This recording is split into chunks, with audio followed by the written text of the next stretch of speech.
Traffic joint CP jewel Davis ने वाजे किया कि तारनाका सिग्नल कल से बंद रहेगा। इस हद तक पुलिस अफसरान के साथ तारनाका चौराहे का मुआयना किया गया। बादअज़ां इन्होंने मीडिया से गुफ्तगू की। इन्होंने कहा कि ट्रैफिक के मुख्तलिफ मसाइल के बायस अवाम और मोटरसाइकिलों की मुश्किल को मद्देनजर रखते हुए सिग्नल को आर्जी तौर पर बंद किया जा रहा है।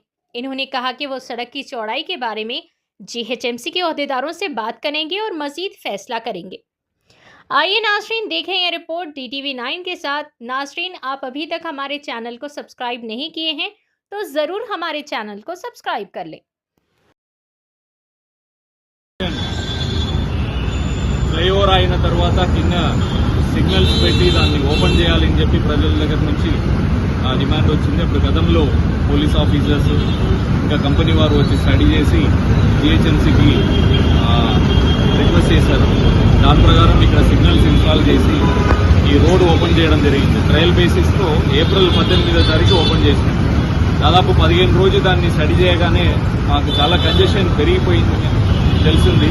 కానీ ట్రాఫిక్ ప్యాటర్న్ డిఫరెంట్గా మారుతుంటుంది. డిఫరెంట్ లేన్స్ వాళ్ళు పట్టుకొని వెళ్ళిపోతూ ఉంటారు. వేరే వేరే అనుకూలమైన రూట్లు చూసుకొని వెళ్ళిపోతూ ఉంటారు. ఇంకా కొన్ని రోజులు స్టడీ చేస్తాము అని చెప్పి ఇంకా దాన్ని నడిపించడం జరిగింది. డ్రోన్ స్టడీ చేసినాము, అలాగే గూగుల్ డేటా తీసుకుని అనలైజ్ చేసినాము, ఇంకా సిమ్యులేషన్ స్టడీ చేసినాము. ఆ కంపెనీ వారిని తీసుకొచ్చి ఇలా వెళ్ళే కమ్యూటర్స్ ఒక ఫీడ్బ్యాక్స్ తీసుకున్నాము. అన్ని స్టడీలో మాకు అర్థమైనది ఏంటంటే ఇక్కడ ఆల్ వింగ్స్ 4 ఆర్మ్స్ కూడా రద్దీ పెరిగింది. దానికి కొన్ని కారణాలు కూడా ఉన్నాయి. ఇక్కడ కింద కంజెషన్ అవగానే పైన ఫ్లైఓవర్ యూస్ చేసుకుని వెళ్ళాలని చెప్పి చాలా మంది ఆగుతూ ఉన్నారు. మిడిగ్రా సైడ్ నుంచి వచ్చేది దాదాపు 60 ఫీట్ రోడ్, ఫ్లైఓవర్ వచ్చేసరికి 12 ఫీట్ 14 ఫీట్కి వచ్చేస్తుంది. అలాగే కప్సిగూడ సైడ్ నుంచి వచ్చేది కూడా 50-55 ఫీట్ రోడ్డు, మళ్ళీ ఫ్లైఓవర్ వచ్చేటప్పుడు 14-15 ఫీట్కి వచ్చేస్తుంది. సో ఇది మార్నింగ్ ఈవినింగ్ అంతా ఒక సైడ్ కప్సిగూడ వరకు ఈరోజు మార్నింగ్ ట్రైన్ వెళ్ళిపోయింది. రోజు కమ్యూటర్స్ ఇబ్బంది పడుతూ ఉన్నారు. ఇంకా వచ్చే రోజులు స్కూల్స్ కూడా రీఓపెన్ అవుతున్నాయి, వర్షాలు కూడా రాబోతుంది.